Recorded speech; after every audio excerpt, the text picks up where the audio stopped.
Mama, sentensi moja kwa binti yako. Assalamu alaikum wa rahmatullahi ta'ala wa barakatuh.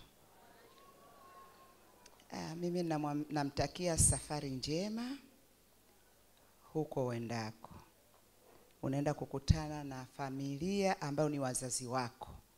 Unatoka kwa wazazi wako, unakwenda kwa wazazi wako. Wazazi, naomba muone ni mtoto wenu. Akikosea mwelekezeni. Sio mpaka mtuambie sisi. Hapana, nyinyi ndio wazazi wake sasa hivi. Ndoa ina vipindi vinne: masika, vuli, kiangazi. Nini kilichobakia jamani? Kipupwe. Sasa hiko kipupwe, kama hukuwa mvumilivu, unatoka mwanangu. Sawa? Hilo friji ulilopewa sio la kupozea maji, ni la kupoza moyo wa mume wako. Sawa? Jamani, mimi niishie hapo. MC Katokisha baby.